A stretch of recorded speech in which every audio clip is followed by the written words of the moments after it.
Good evening, participants. This is your host, Jaideep Kevalramani here. I'm the CEO of Legasis. It's 5 p.m. and let's get started. We know that there are a whole bunch of attendees still joining in. We'll give them a minute to join in. In the meantime, I'd like to welcome you to this webinar. Our webinar convener is Mehak. In case you face any difficulties, feel free to ping her and she will help you out. As an attendee, you can chat with us, raise Q&A, or virtually raise your hand in case you have a challenge. Obviously, you've joined in onto the webinar using the details, but in case there is any technical difficulty, feel free to log off and log back in. We are recording the webinar. You can expect a copy of the webinar recording in the subsequent days to come.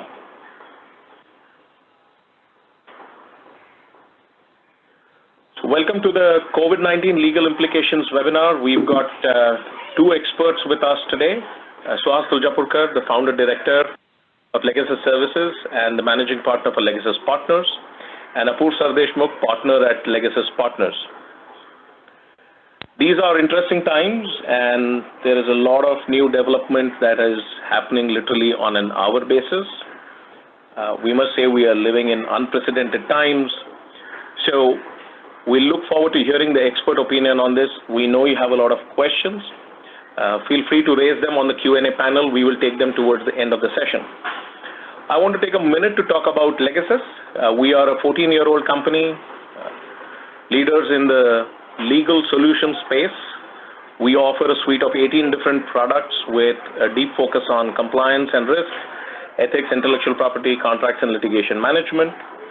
Legasis Services and Legasis Partners are sister firms. Comply Global and Ethics India are subsidiaries. We have a presence in 4 countries, including Singapore, UK, and US. And we are delighted to announce that we have 1,200 clients across 60 countries. And we keep working on cutting-edge technology with domain expertise. So that's the intersection at which we operate. These are a few of the solutions that we have to offer. Towards the end of this webinar, we will highlight a solution that we have released specifically to manage this COVID-19 situation, but more on that later. I now welcome Suhas and Apoorv to take forward the session. Over to you, Suhas and Apoorv. Hi, good evening, everyone. Apoorv Sardeshmukh here. Good evening, JD. Thanks for the introduction. I think before we get into the the main body of the session as such, couple of things that we sort of wanted to clarify at the outset itself. As JD has rightly indicated, these are extraordinary times, unprecedented situations, and we are dealing with circumstances that we haven't seen for a very long time. The purpose of this webinar is to create a general awareness of the legal implications. We are not giving a legal advice or opinion. Legal advice and opinion will depend upon each set of circumstances and will differ upon each set of circumstances. The intention in this case is to sort of discuss a few points and bring awareness about certain issues and the legal implications around those issues. This whole pandemic that is taking place, as I said, is uncertain, unpredictable. Oh, sorry to interject. We are receiving some feedback from the audience that they are unable to hear you. Could you speak a little closer to the mic? Sure. I hope this is better.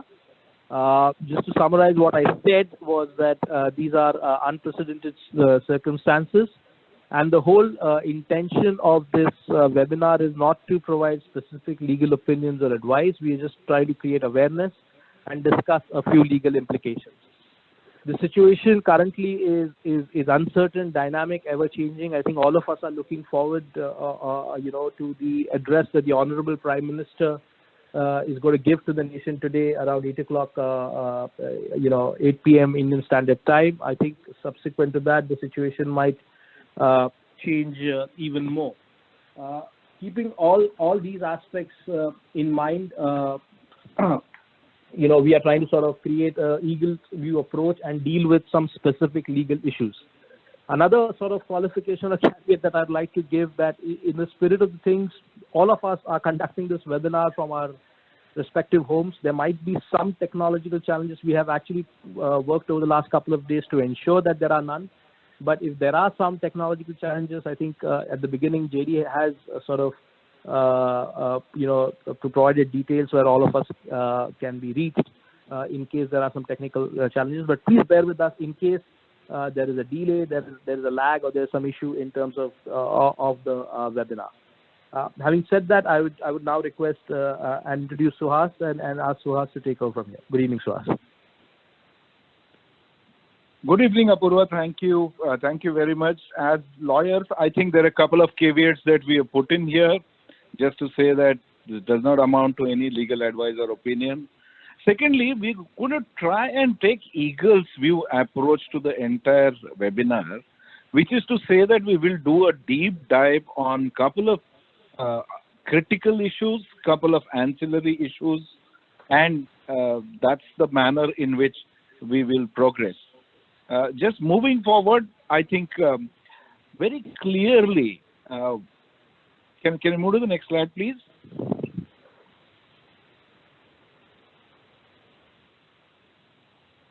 Yeah, just we are seeing this as pandemic 2020 as even though everybody looks at it as coronavirus disease or new coronavirus disease 2019. But the pandemic declaration from WHO talks about pandemic 2020, and from a legal point of view, we'll look at that as a pandemic 2020. Obviously, within the definition of pandemic, the epidemic gets encapsulated. From that perspective, I think it qualifies to be an epidemic. It qualifies to be an epidemic of a larger magnitude and volume. We will look at during the webinar what have been the Indian laws specifically that have come out, and which laws would include also, of course, the regulations. We will look at one of the very critical relationship that's coming under pressure is really the employer-employee relationship, the work from home, the kind of what is popularly known now in Mumbai and Maharashtra as a 50-50 formula. We'll look at 50-50 formula and how does that work out to be. We'll look at some of the governance and disclosure issues which become critical. We'll look at couple of compliance issues, although the compliance regime is today out there talking of a very little help to the assessees or to the companies from the compliance perspective. Of course, the large ticket item today to cover is the contractual implication, force majeure, the impossibility of performance, the frustration of contract, and around that the entire gamut. We'll also try and discuss the way forward and look at the risks. Having said this, I think I'm going to request Apurva to touch upon a couple of those enactments which have come in, and what are the kind of laws and regulations so far.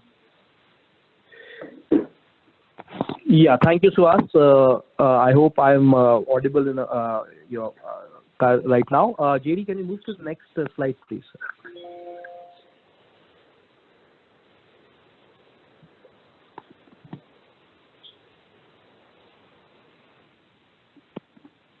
Yeah, so I think the whole sort of, the legal issues and the ever-developing legal scenario is arising on account of the various sort of regulations and notifications and circulars which the various governments have or state governments have sort of been issuing. And I think it all started on March 11, 2020, when the Ministry of Home Affairs declared this coronavirus outbreak as a notified disaster. It also, the circular stated that all sort of assistance would be provided to the different state governments. But the most important sort of, or the most significant development was the invocation of the Epidemic Disease Act of 1897. What is the Epidemic Disease Act? Now, the Epidemic Disease Act basically gives different state governments powers to make regulations if the circumstances so demand on the outbreak of an epidemic.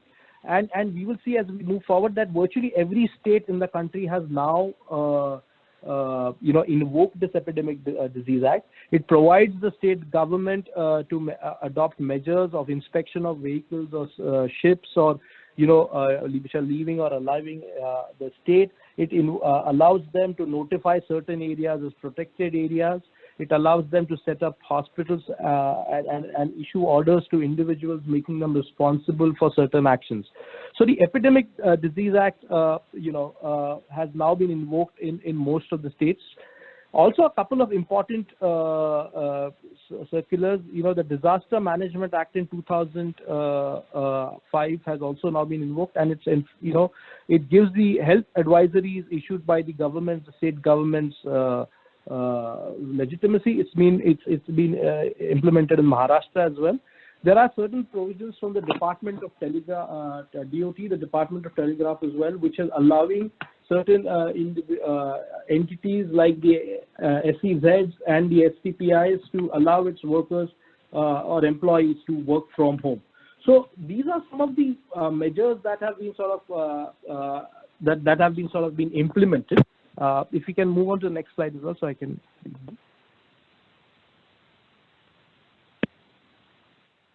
Right. In the next slide, Apoorv, and some users are still asking you to come closer to the mic or speak a little louder. Sure. Okay. I hope this is better. Also, from being in Maharashtra currently, for all of us, the Maharashtra COVID-19 regulations have also been implemented now. And one of the most significant ones from what is happening around us is actually, on the slide, the second box on the left that you can see. No person or institution to use any print or electronic media without clearance from the empowered officer. So this has been done to sort of ensure that, all the rumors are quelled, are nipped in the bud. Nobody's sort of forwarding unauthorized, unverified information on media, on social media, including the WhatsApp forwards. Significantly, from a perspective of handling the epidemic, the state government has now the power of setting up separate corners for screening of separate suspected cases. They have the power now to record travel history, contact suspects who are presumed to have caught the virus.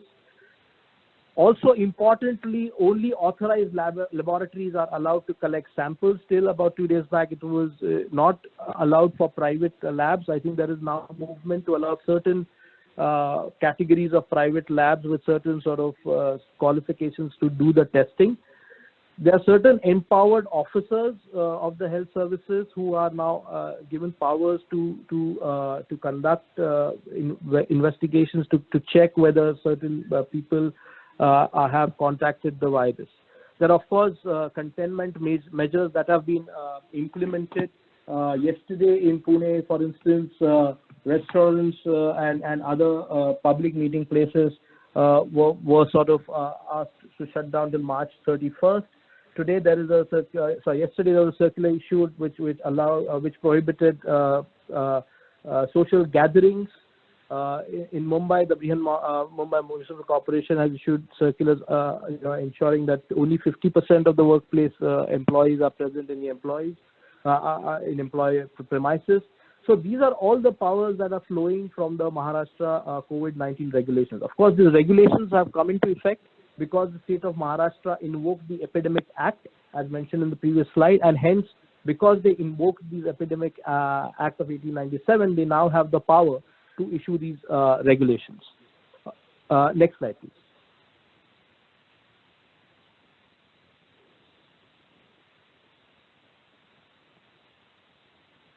Yeah, and as I said just before, now the Epidemic Act has been invoked in practically all the states. Even today morning, Bihar and Tripura invoked it. Yesterday night, Himachal Pradesh invoked it. Most of the states have now invoked the provisions of the Epidemic Act, Epidemic Disease Act 1897, and have their own regulations, specifically giving state government the power to deal with the epidemic. They have the power to ask establishments to shut down. They have the power to ensure that social gatherings are banned. And it is now implemented across all of the most of the states in India, if not all. Next slide, please.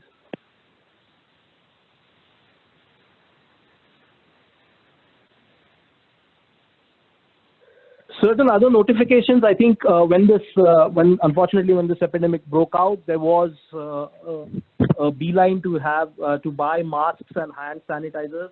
I think the Ministry of Consumer Affairs has sort of declared it under the essential commodities to prevent black marketing of these two essential commodities, classifying them as essential commodities.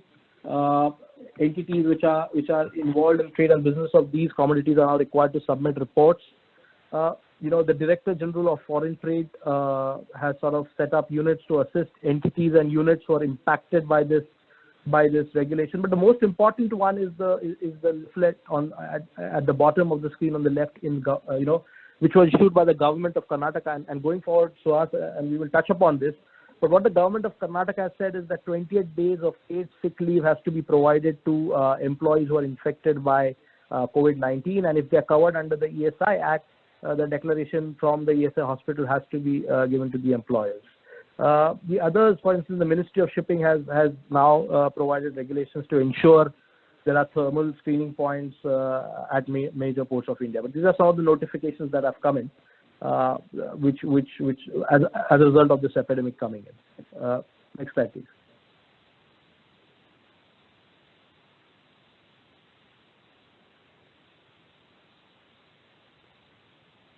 Sorry, can we move on? Yeah, I'll now sort of, sorry, the last slide, sorry, next. To hand it over to Suhas, particularly to deal with the employer-employee relationship in view of all the developments that are taking place. Over to you, Suhas. Hey, thanks, Apurva. I think just in the backdrop of the laws that you just now saw, we'll look at the first relationship that's coming under stress or pressure is the employer-employee relationship. We'll initially look at what the law says. Work from home in Indian context is a big question mark. When I started this webinar, I don't know, I had to put everything on mute because there were some noises in my house, like the cooker whistle blowing off. And I don't know whether our homes are conducive to working from home. Just moving ahead, I'll just lay down what is the law today. Can we move to the next slide, please? You see, when we talk about employer-employee relationship, the first paramount important thing insofar as pandemic 2020 is concerned is about public emergency, and it's a health-related public emergency. One of the very critical areas why we were kind of pushed to say that you need to ensure personal health and safety to your employees at workplace, and therefore look at workplaces not being the hubs which are contagion and which kind of spread the contagious diseases. So one of the paramount important kind of obligation of the employer is to make sure that the workplaces are safe, they are healthy, they kind of are conducive to promotion of good health, and they are not hubs for contagious diseases. I think that was of the paramount importance because at workplaces, the main kind of spread of contagious diseases was contemplated. Now, what does this mean when we talk about the terms and conditions of employment? Insofar as the model standing orders are concerned, I think it's a given that the model standing orders would apply to commercial establishment, would apply to industrial establishment.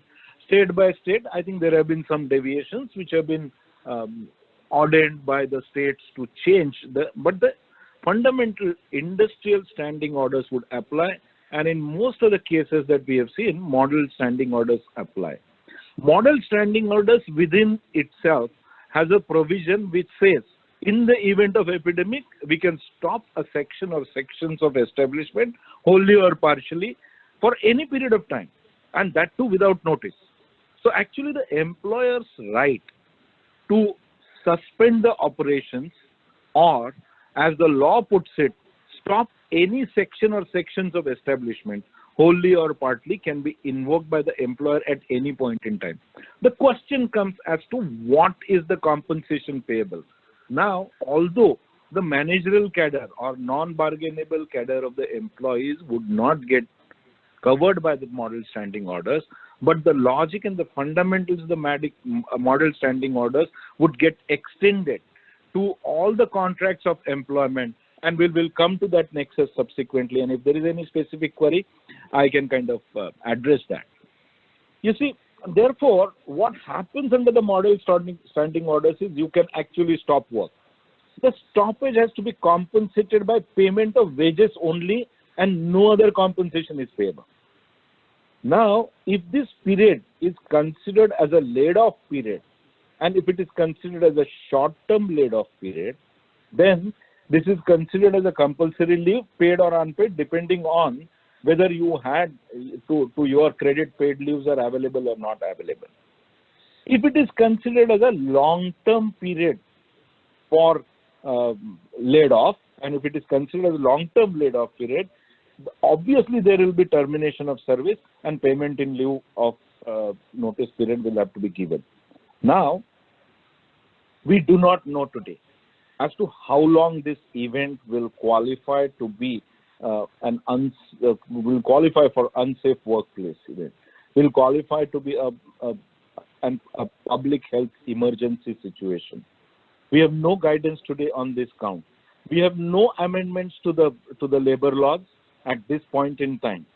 The only enabling provision that has been amended is, and we'll come to that, as to under the kind of Epidemic Act of 1897, the laws have been promulgated. Those will be considered as change in law.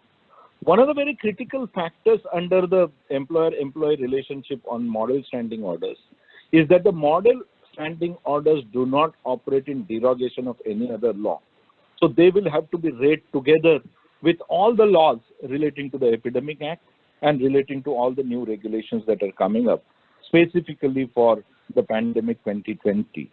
They will have to be also read together with the contract of employment, and from that perspective, I think we only have one guidance today, which is Karnataka. And I know a lot of people have this question in their mind as to why are we looking at Karnataka model? Why can't we look at Maharashtra model? You see, the Maharashtra has not promulgated any law which is somewhat similar to the ESI state regulation that the Karnataka actually came out with. Because when actually Karnataka started talking about it, and they had an industry collaboration, and the industry started asking, you tell us in what manner we want to qualify this work from home or this suspension of work. And that's where they came back. They equated with ESI, and they said it's 28 days of leave. Under ESI, this will be covered as a medical leave, but it only is applicable to the infected employees. And from that perspective, we'll have to look at a very narrow application of medical leave as one of the criteria. You know, moving forward, I want to explain, and please, can we go to the next slide? How this event becomes change in law scenario, leading to modification. The participants are requesting you to speak closer to the mic and a little louder. Sure, I'll try and do that. Is this better? Yeah. Yeah, so moving ahead, JD, if you can go to the next slide, we'll try and understand as to how the earlier slide 14, please. Yeah. You see, how the communication to the employees become critical aspect, no doubt about it, and I'm not going to explain that or emphasize on it. But what is more important from an employer's guidance perspective is understanding the local laws. And I'm going to take Mumbai as an example. The Epidemic Diseases Act of 1897 was kind of regulated, was adopted by state of Maharashtra for COVID and for pandemic 2020 on 13th March 2020. By way of a notification, it got resurrected. 1897 enactment talked about a plague situation at that point in time, which was epidemic. Now, on 14th of March, the government of Maharashtra, I think the chief minister first announced on the floor of the assembly shutting down of schools, malls and everything, and then looked at the legal provision. So they brought in a legal provision under the Epidemic Diseases Act of 1897. The regulations were framed and notified on March 14. the regulations talked about shutting down of some establishments. They talked about giving powers. And that's where I think the social distancing order of the Municipal Corporation of Greater Mumbai came into being on March 17. The social distancing order act virtually is moving towards a local lockdown. And under the provisions of these order, I think there is this 50-50 formula that has been notified or that has been ordered. The 50-50 formula actually says that you should allow only 50% of the usual staff to work within your premises. Of course, this is only for non-essential service providers and commercial establishments. For essential service providers, this 50-50 formula does not apply. So work from home is a statement there saying that you should encourage everybody to work from home if these non-essential services do not require necessarily people coming to the office. I think very two critical elements that we need to look at is a 50-50 formula and actually facilitating or encouraging people to go for work from home. This constitutes change in law. In every contract, in every regulation, in every concessions, this would constitute change in law, and this order will constitute a proper order given by a competent regulatory authority. So this will actually modify not only the contracts, it will modify not only the model standing orders will have to be read with this change in law provisions, but you will have to look at even the senior employees' employment contracts in light of this change in law scenario. Just moving ahead, can we go to the next slide, please? Okay, the work from home, which is what these orders are talking about, and I don't know if you've seen Mr. Bansal's kind of posts on Twitter. He says work from home is not conducive in Indian situation, although we will now be forced to do that. You see, way back in 2008, the DOT came out with a prescription under the DOT regulations for work from home for the OSPs, other service providers. These regulations and agreements were reflected in the OSP contracts or licenses. ITES found these conditions to be very cumbersome and never operated or never encouraged work from home. The new clarification that was issued earlier in March, around 10th or 11th of March, actually reiterates that the handbook of procedures under the foreign trade policy and therefore these OSP regulations of 2008 permit under certain circumstances work from home. Therefore, we are encouraging you and we are telling you to follow these guidelines for work from home. This is absolutely meager provision today. It does not encourage. We do not have systems, processes, and policies in any given establishment.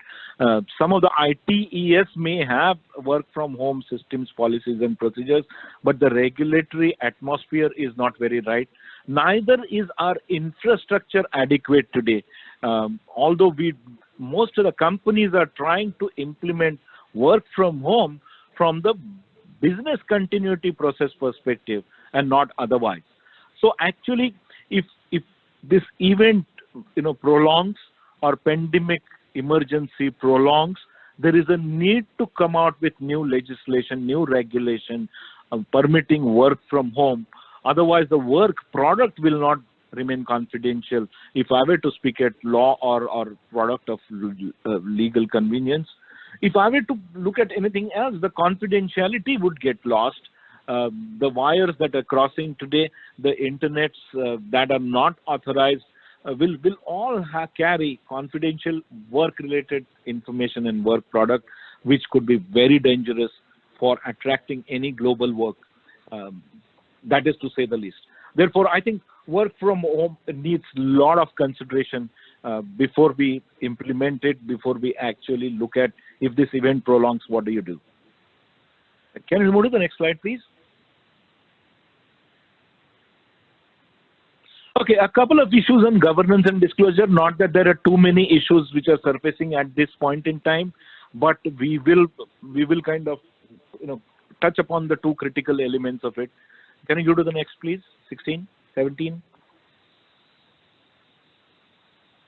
Okay, all board and general meetings are now only through video conferencing or permitted to be through video conferencing. You see, what used to happen is under 173.2.4 and read with Rule 4, I think insofar as AGM related issues are concerned, there was physical annual meeting that was required to be held of the board. You couldn't do that through video conferencing. I think the amendment had just been announced about, it was being talked about for past 2 days, but I think that notification came in about half an hour just prior to our webinar. So actually the rules have been amended to provide that for this year under 173.2, the board meeting relating to the annual financial statements and board reports, including all other committee reports, etc., could now be through video conferencing. So that's some solace. Although I was sure that just because this is going to happen, and I think people were not going to physically meet. Second, very important question, and where most of the companies today are asking this question, to which there is a clear answer under LODR. You see, Pandemic 2020 constitutes a material disclosure under LODR because disruption of operations of one or more units or divisions of any listed entity due to natural calamities such as earthquake, flood, fire, etc., force majeure, or events such as strike, lockout, etc. So if you consider this to be force majeure event, you will have to declare. If you do not consider this to be force majeure event, but still there is disruption in the operations of the listed entity, you will still require to be disclosed this as a material event. I would request all the compliance officers to immediately advise the management to go back and disclose this as a material disclosure, because you do not know how long this will go on. Of course, from the compliance and of course and the disclosures perspective, the year-end obligations, which will now have to be only completed in a virtual manner. The third element is, which is really the material adverse impact or material adverse condition in various contracts, including your shareholders' contract, has triggered, including your constitution documents. In some of the articles you will find MAC provisions reflected there. So material adverse condition has triggered, and this disclosure is going to be very, very critical as we move forward. Can you go to the next slide, please?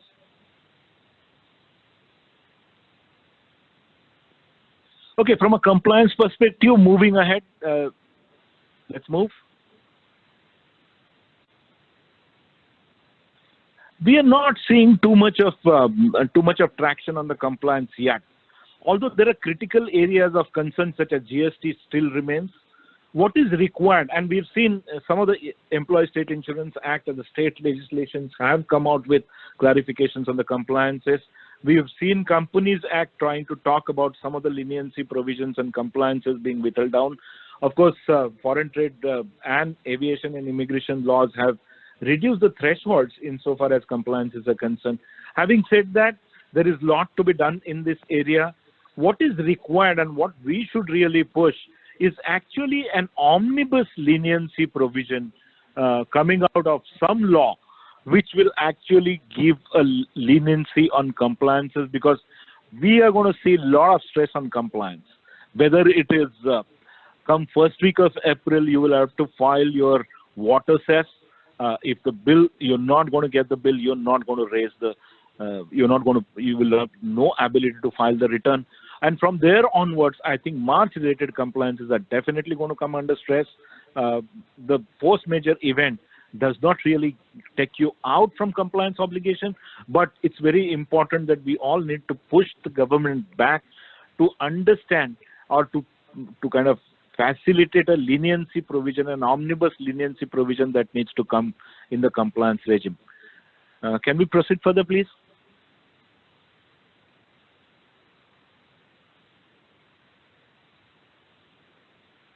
Okay, now one of the very critical areas, which is really the finance, I think the first stress that we are experiencing is that the bill discounting and cash credit facilities, where the rollover of the bills that are raised that get discounted, this chain is likely to be broken now.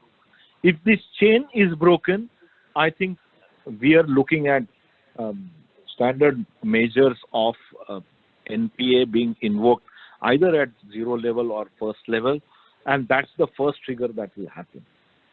Would you get additional number of days from NPA norms? Not automatically, because the force measure globally does not apply. Legally, unless it is specified, does not apply to your lending documents. Your obligation to repay the monies that you have borrowed is irrespective of the force measure conditions. And I think from that perspective, this entire area of accounts becoming NPA leading straight away to the IBC provision is going to create a catastrophe if it is not addressed correctly. I don't think there is any focus that's getting addressed in this space currently. The working capital, the term loan, and the repayment schedules are going to come under stress. But the first sign we are seeing is that the bill discounting and CC facility again broken.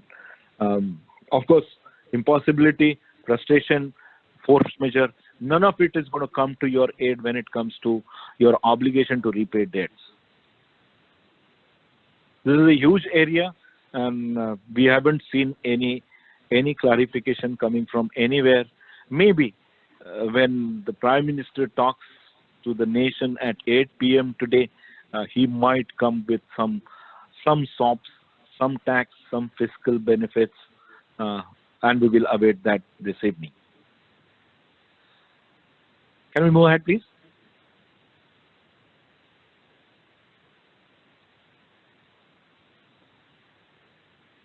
Yeah, Apurva, I'm going to request you to kind of look at contractual implications, force measure, because legally this is one huge area which kind of poses challenges, and people might just simply go wrong because of small procedural issues. Over to you, Apurva. Thank you very much. Thank you very much, Suhas.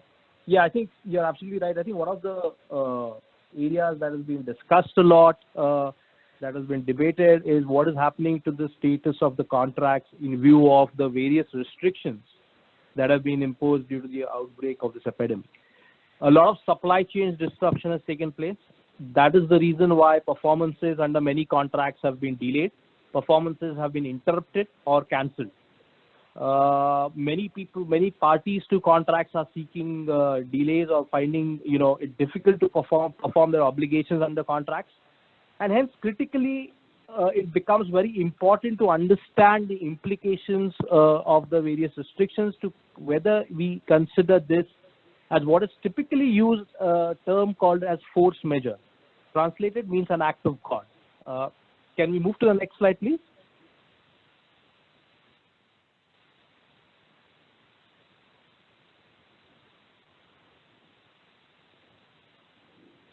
So what is force measure? I think most contracts currently, when they are executed, signed, have a force measure clause in it.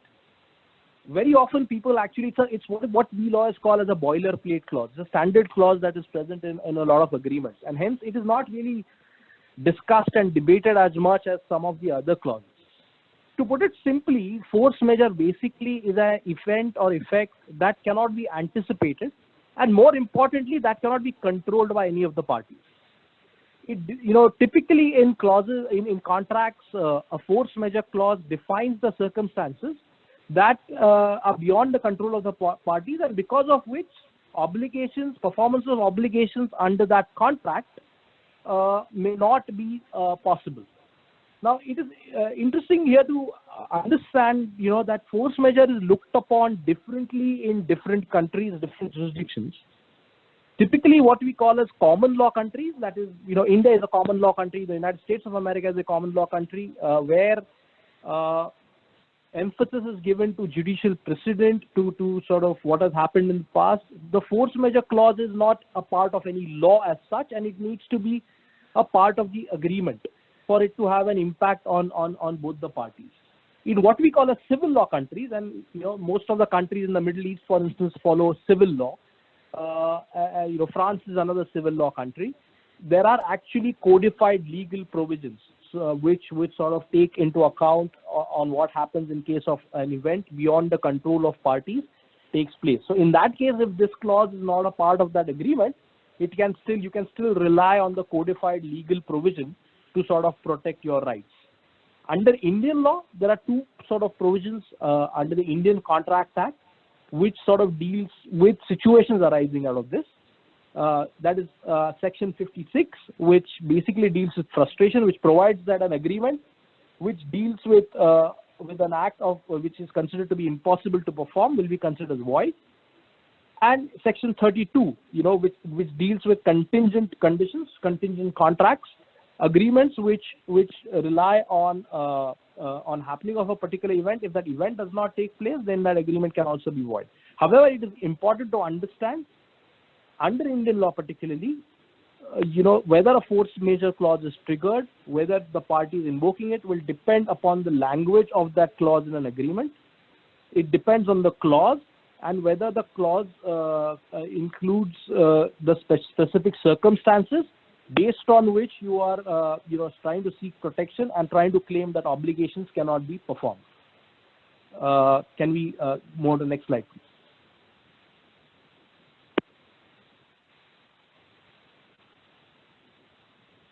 What happens? What is the options in case of the invocation of a force majeure clause? Now, typically, a force majeure clause, deals with various sort of circumstances. A force majeure clause may include language that can allow for a delay in performance of an obligation. So it can include language that says, look, if a circumstances or a factor that is beyond the control of both the parties arises, then if you were supposed to perform a particular obligation within a period of time, you can seek a delay of that period of time and complete your obligations once those circumstances do not arise. It can also give an option of termination of the contract. There might be a clause that says that if a force majeure event occurs, if it takes place, then the parties have a right to terminate the contract. But sometimes, there can be a combination of one and two.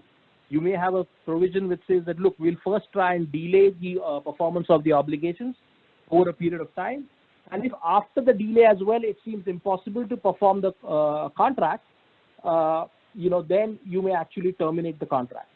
But most importantly, from a party that is expected to perform so the majority of the obligations under the contract, it is imperative that the force majeure language should contain language.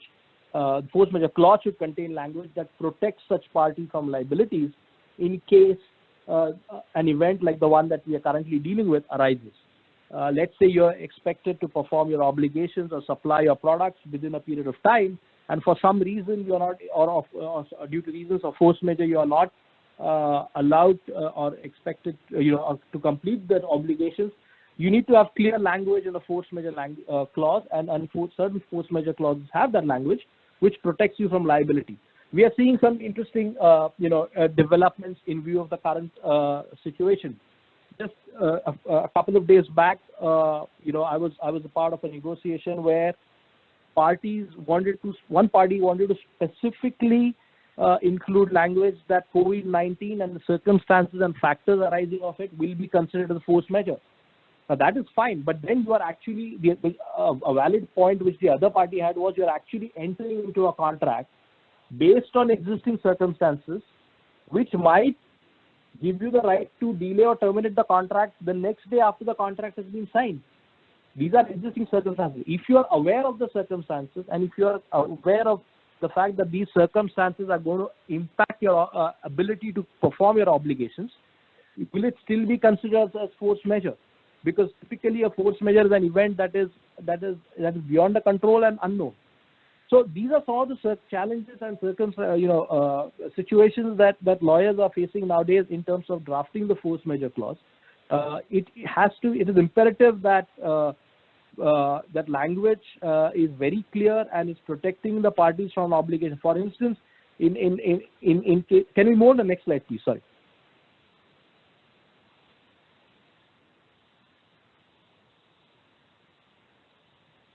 Yeah, before I come to the major sort of case laws and the judiciary precedents in this matter, for instance, in cases where you are expected in a multinational contract where people are expected to travel between jurisdictions, in view of the existing restrictions, it is quite obvious that the obligations will not be performed as per the existing timelines.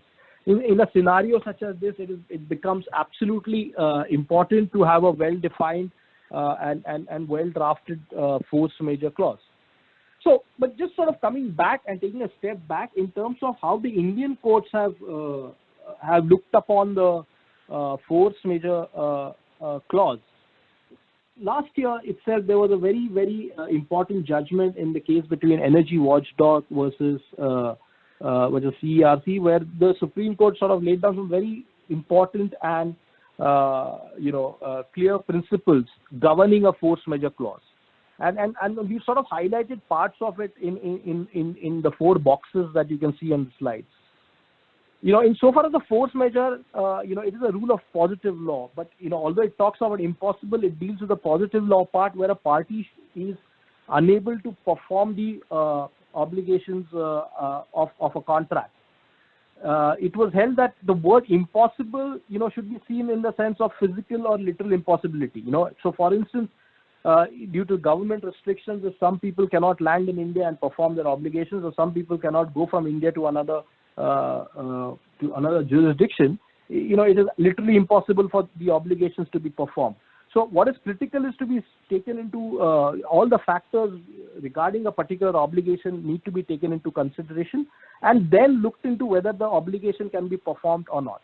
It may not be literally impossible, but it may be impracticable, right? I mean, it may be impracticable currently for people, to be at a location where the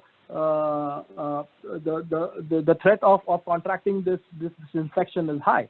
I mean, again, it will depend upon the factors and circumstances, but, just because something seems to be done possibly, but it is not practical to do that, it may still fall under the force majeure clause. And of course, what we've been sort of stressing, the contract should contain a term which clearly says that a performance would stand discharged in the event of certain happening of certain events.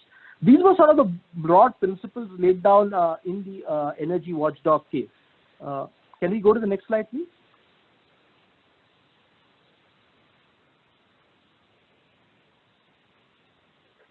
Three other important sort of judgments with respect to force majeure. Satyabrata versus Munirgam was another important case, and in fact, it was referred to in the Energy Watchdog case as well, where it was observed that the Supreme Court held that the central idea upon which force majeure rests is that there should be an impossibility of the performance, impossibility to perform, and impossibility and frustration. Frustration is the term that is used under the Indian Contract Act. Frustration to do a particular obligation. Those are interchangeable expressions. The circumstances should be such that the obligation cannot be performed by one of the parties. As I said, previously as well, even in Sushila Devi case, it was held that impossibility under the Indian Contract Act extends to the impossibility of the circumstances and extends to the impossibility of performing the conditions. What is more critical, and this was held in the Nirmala Anand case, is that even if you are seeking relief under the force majeure clause, the relief can be obtained only when the party that is seeking relief has done everything possible to perform the obligations. But in spite of doing that, there is an impossibility or impossibility, impracticability of performing that obligation. So one party should be able to demonstrate that without the event, it was ready and willing to perform the obligation, and because of which, because of this unforeseen event beyond the control of the party, this obligation was not performed, and hence the force majeure clause has been invoked. Can we move on to the next slide, please?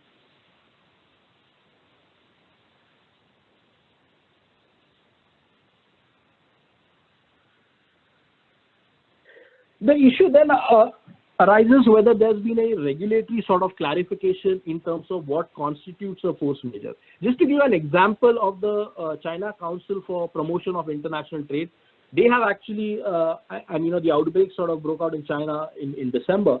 As early as January, they have sort of issued clarification stating that performance of obligations impacted by this outbreak, will be considered as a force majeure event, and they have sort of issued certificates confirming that that the obligations were impacted by force majeure event.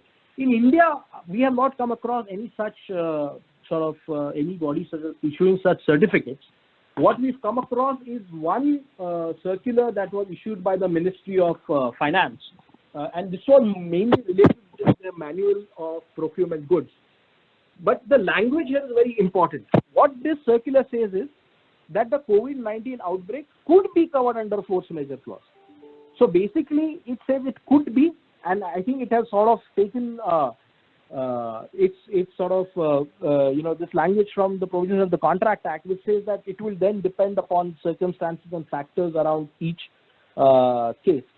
But it says it could be covered by a force majeure clause because it has classified this as a natural calamity, and it says it could be covered and the due procedure should be followed. So I think while this is a circular by the ministry with respect to only manual of procurement, what is also interesting to see is that there is no sort of black and white regulation in this case. Like the provisions of the Contract Act, whether a particular incident falls under the force majeure clause depends upon the circumstances and factors around each contract and each set of cases. Can we move to the next slide, please?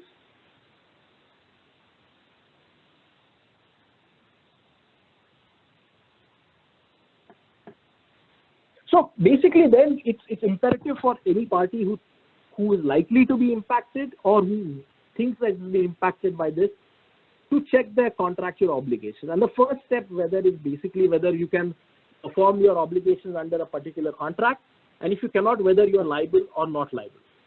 The next step would obviously be to consider or to check if the contract contains a force majeure clause, whether an event of the kind that we are discussing currently and the COVID-19 outbreak, whether it falls under that force majeure clause. Sometimes force majeure clauses are very, very narrow. They only say that something, what is actually happening beyond, act of gods. They carve out certain incidents. So we need, it needs to be checked whether a particular, the force majeure clause covers this event. Going forward, obviously, it will be advisable to have a force majeure clause that is as wide as possible, that covers events beyond the control of parties, including breaking out of epidemics or imposition of restrictions by the government. As I've mentioned, even if there is a force majeure event that is happening, whether you can take protection under the force majeure clause will be dependent on the fact whether the party who is asserting the force majeure clause had the ability to perform its obligations, even irrespective of what was happening, had the ability to mitigate the effects. If it is shown that the party could still perform its obligations in spite of all the restrictions, it is unlikely that protection could be granted under the force majeure clause. Also, as discussed, the extent to which the contract provides for suspension, is it suspension of performance? Is it likely to lead to termination of the agreement? Will also be looked into. Going forward, if as I said now, I think particular attention needs to be, particularly in this time period in the next few months or so, if there is a contractual obligation, if contracts need to be entered, even whether they are multi-jurisdictional, whether they are in the same jurisdiction, the force majeure clause needs to be really worded appropriately, and as I said, taking into account all factors and circumstances that may arise. There are certain contracts that are, where you are trying to sort of put this the current events to a time period, but we are really not clear as to how long these restrictions will be continued. So taking all of that into account, protection from performance of obligations with respect to restrictions imposed by the government, with respect to the breaking of an epidemic, taking all these factors need to be taken into account for performance, while drafting a force majeure clause. as I mentioned before, also the recourse, whether the agreement needs to be suspended, whether it needs to be extended for a period of time, whether it needs to be terminated, in whose hands the terminations are, and whether, and of course, protection from liability. All these factors now need to be taken into consideration when it comes to the force majeure clause. Can we move to the next slide, please?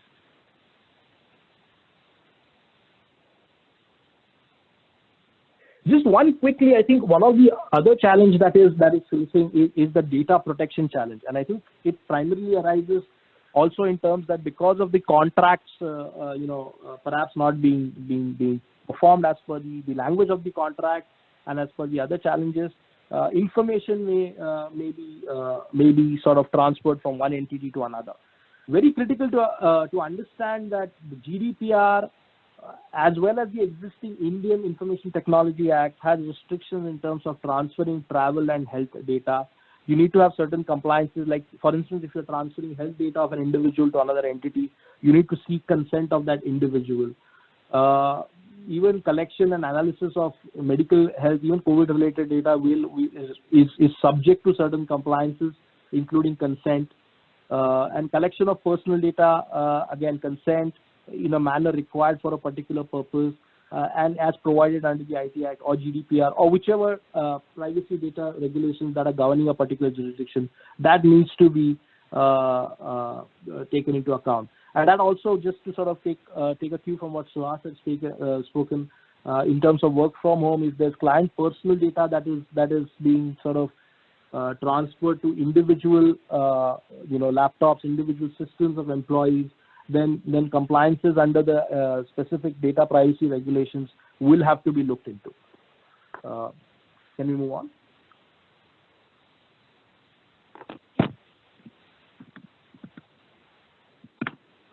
Yeah, so I think that in respect, in terms of the contractual and the force majeure and prospect of it, I think in terms of the way forward, Suhas, I think my thoughts are that this is an extraordinary situation. I think we are going to. It's very difficult to sort of at this moment clearly define, particularly from a contract perspective or force majeure perspective, as to what is the exact way forward. It's an ever-developing situation. But what is very clear is that we need to be very careful in terms of obligations that we are taking in terms of contracts that we are drafting, to ensure that there is that we take into account this uncertain situation and that nobody suffers on account of this uncertain situation. As you rightly indicated, the compliance scenario also, I think, is going to undergo a little bit of a change, at least for this year, because of the situation, because of the fair impossibility of certain clients to perform certain compliances. I just wanted to I'll hand it over to you to take your thoughts on the way forward and how it should be done. Yeah, let's move to the next slide, because I think Apurva, thanks a ton for taking us through the contract and contractual provisions. I think this raises more questions than answers, and we'll try and attempt to answer everything. Having said that, you see, today COVID-19 or pandemic 20 is a risk.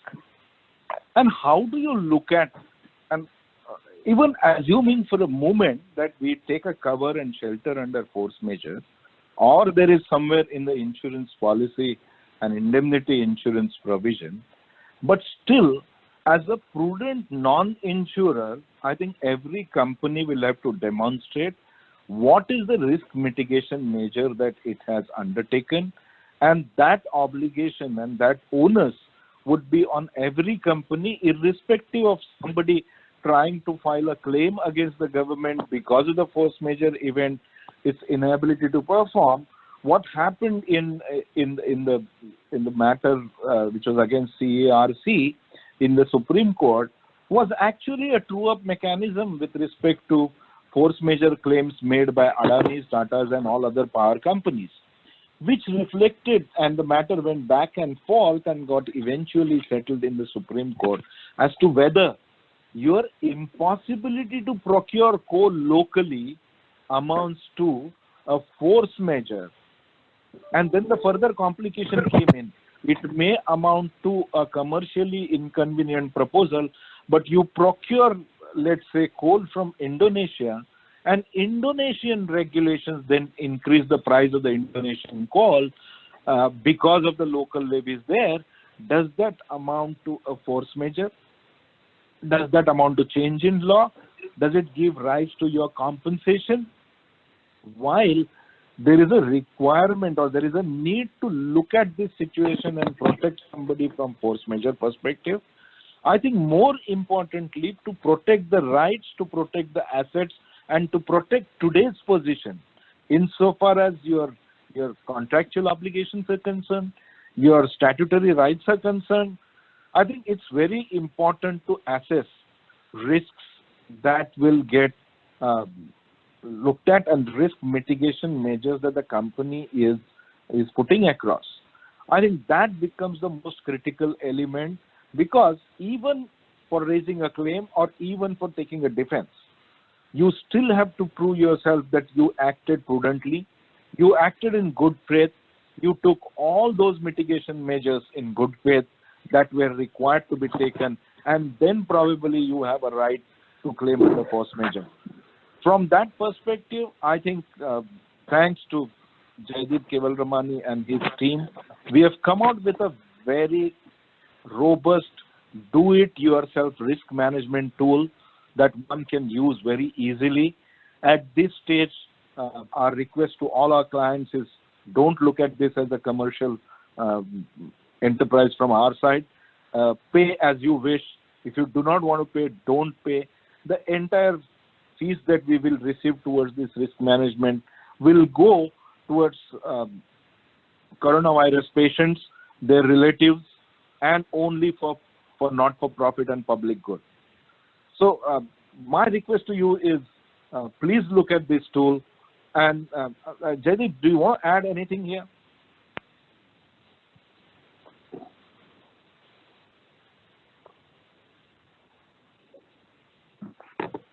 Thanks, Suhas. We have a whole bunch of questions.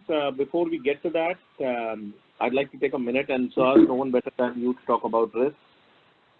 This is a platform that we've developed based on the WHO guidelines for managing 36 business risks that arise in a situation like a pandemic.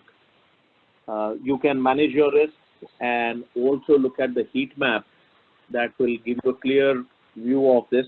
If you're interested, please let us know. We'll enable this to you. Like Suhas mentioned, this is pro bono.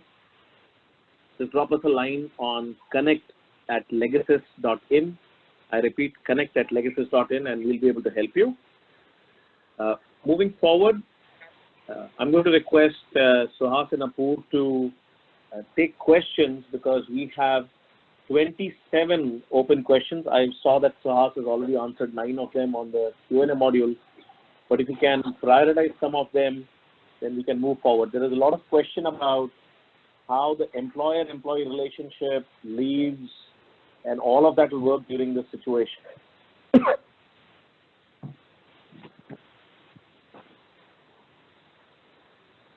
Sure, JD. I'll try to kind of answer some of these questions. We've already ran out of time, and I'm not too sure how much time do we have. However, what I would propose to do is actually take and reply back to each one of the persons who have raised the question. We'll revert back. We have their details. We also would like to post it across a group that we'll propose to kind of create. But some of the questions which is bothering most of the audience is what I would try to kind of answer. Can a force majeure clause be used to terminate employment or give sabbatical leave without pay to permanent employee, contract employee in current scenario? Vijay Bhai, I'm not too sure whether the force majeure will allow you to terminate without pay. You still will end up giving pay for the notice period and for whatever are the entitlements of that employee are prior to the force majeure event. I will reach out and give you a detailed answer. We have another question here which says, if a person is submitted leave application and he is on personal tour and suffers from illness, still is the company liable to pay ESIC leave pay of 28 days if he comes into Maharashtra? Answer, Prashant Bhai, is no, because I think if he is not on job, if he is not on duty, he will not be entitled for his ESIF. I'm just drawing a parallel from ESIC regulations that if you were not in the employment and you were on the leave and something happened somewhere while you are not in the employment, it won't apply to you. Again, another question that you raised is we have employees working in Bangalore, Chennai, Ahmedabad, Delhi. Since the company is in Maharashtra, will the laws of state where the employees working apply? Yes, definitely. The model standing orders that are applicable to that respective state would apply. To that effect, we'll have to go state by state. That's why in my presentation, I said the focus has to be on the local laws, because if the Mumbai as a location is getting locked down today, it will be the rights given to the Mumbai commissioner who will have rights to lock down Mumbai. So you'll have to look at not only the state laws, but you'll have to look at the laws which will apply to the city or town, or let's say in Pune, for example, the district collector has issued a notification or the orders, same effect that probably Mumbai municipal commissioner has issued. So focus on local law is definitely going to be important, besides of course the state law. So what applies in Maharashtra, what applies in Mumbai will not apply to Chennai or Ahmedabad. Uday Kumarji, many companies' pay structure consists of basic pay plus additions. By saying no compensation, do you mean that these additional compensation need to be suspended? The way the model standing orders apply, it is the compensation for the suspension of work or during the short or long-term lockout period is applicable only for wages. They do not apply, and the wages, within the definition of the wages, will come in your basic pay plus dearness allowance. From the payment of wages perspective, whatever the allowance or addition that will be considered as the wage. You will not get compensation, anything over and above the definition of wages under the Payment of Wages Act. I'm trying to answer the questions, although I'm not typing these answers. We'll come back. There is an anonymous attendee saying 50-50 attendance is being implemented at office. Then can these leaves be without pay? Does it attract any labor law non-compliance? I think the 50-50 formula that is becoming popular now, there is no clarity currently. However, if with pay leave, medical leave is available for a particular employee, we need to consider giving that first. We will thereafter look at without pay medical leave. So the manner in which the Karnataka regulations, that's why I'm saying Karnataka model is very interesting to follow, is that they're saying look at whether it is paid or unpaid, what is applicable. That's where I think we'll have to look at. Mr. Natarajan, your question is, can you guide the workers, crews who are on board the offshore process platform who are infected by COVID-19 and the liabilities in terms of the wages for those periods? Offshore, of course, is not covered under ESIC. They will be covered by your own terms and conditions. So from that perspective, yes, they will be entitled to not only the reliefs for the infected employees, but in terms of the leave reliefs for the others. Okay, we'll come back, Mr. Natarajan, on how the risk management and the tool works. I'll reach out to you, or someone from our side will reach out to you, and we will be able to give you a demo about it. Hey Ashish, as a service consultancy, our biggest risk at present during work from home phase is the confidentiality and client data. What are the best practices in reference to employees beyond NDA and employee contracts? Ashish, I don't think there is any mechanism today, and that's what probably DOT was trying to do insofar as IT, ITES areas, as to when do you have work from home, how do you ensure that the work product remains confidential or is for the purpose for which it is meant, as the employees are required to do it? I think one of the ways in which you can actually ask everybody to log in onto your server, create a little bit of your own job tracking tool on your server and ask everybody to log in there and work from there. I think we tried doing that, but it requires a lot of discipline and focus. Beyond that, currently you will have to rely on NDA and confidentiality and employees working in good faith.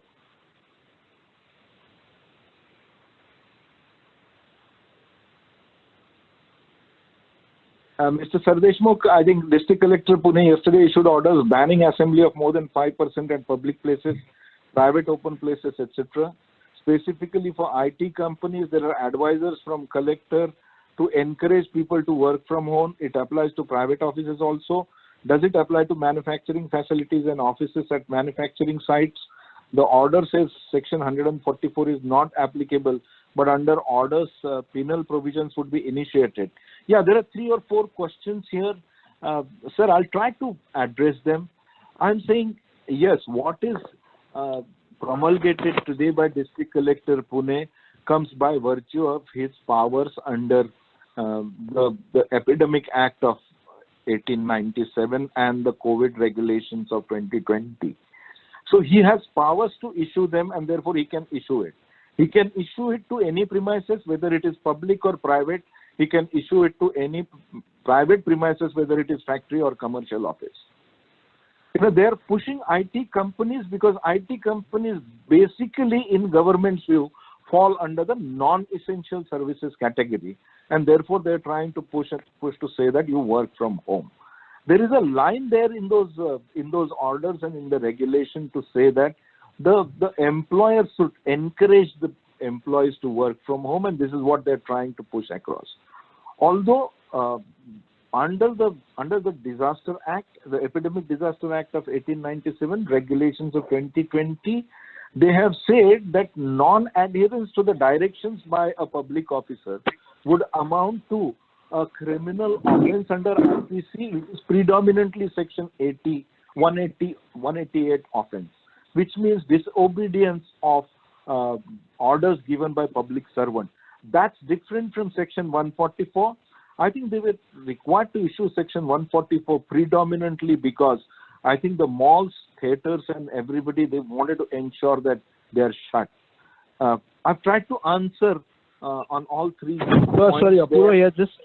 Just to add to what you said, there's just a clarification sometime back with respect to Pune, which the district collector has issued for IT companies. If those employees who are absolutely essential for the running of the company are required to be in office, then that can happen, but an intimation to that effect has to be sent to the district collector's office. This is a clarification that has come a while back, just to add to what you're saying. Yeah, it's a good feedback. So this also addresses Divya Padmanabhan from Trilegal and her question about lack of clarity of Pune collector. I think it does give and puts the onus back onto the employers or establishments to provide the intimation to the collector. But just absolutely, they'll have to provide the reasons and the fact justify that this is absolutely required for the running of the establishment. Yeah, Zoeb, I'll just take your question because you're saying if we enter into contract in pandemic 2020 situation, can a party to the contract trigger force majeure from day one of the contract? If yes, how to avoid contract being terminated from day one? I don't see an issue because the force majeure on day one cannot be invoked. If pandemic 2020 is a situation under which people are contracting, they're fully aware of what's going to happen today. So your impossibility of performance of the contract, which is the fundamental to force majeure, is known to both the parties. There is a consensus addendum insofar as pandemic being a situation of the contract today is concerned. So I don't think you would have ability to claim a force majeure event just by signing the contract today. A good question, Zoeb, as a lawyer. Okay, Mr. Achutan, you're saying, will government contracts with bodies like NHAI qualify for claims under force majeure? Is there a possibility of compensation due to non-performance? Short answer is yes. I tried addressing this, and I kind of privately wrote to you also the answer. But yes, short answer is yes. There is a possibility of compensation due to non-performance.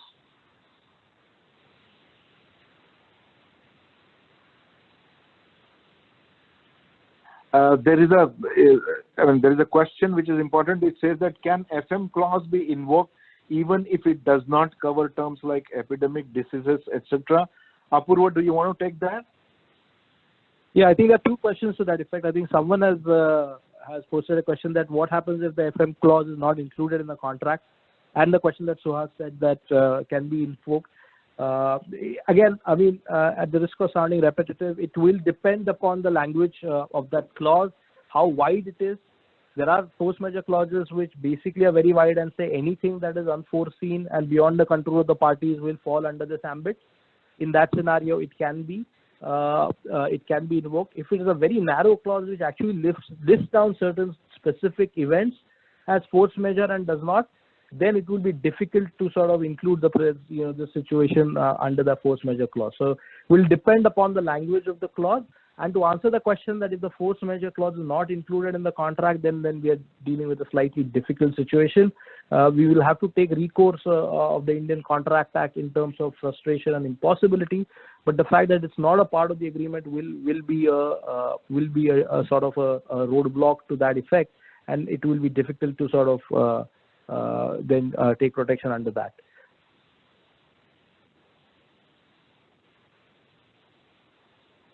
Hey, JD, I think we're running out of time. We will kind of provide answers to everybody.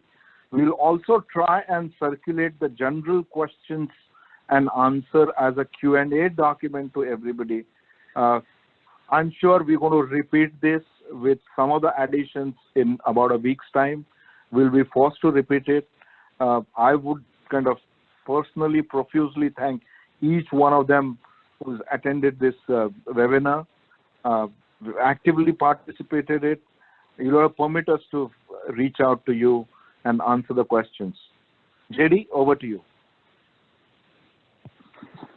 All right, Apurva and Suhas, once again, thank you so much. And a big thank you to all our attendees for staying with us during the course of this webinar. We will follow through with an FAQ on the questions. Any one of you who's interested to take the risk tool on a pro bono basis or contribute to the WizLegacies initiative, please drop us a line at connect@legacies.in. A recording of the webinar and a PDF of the presentation will be made available in due course.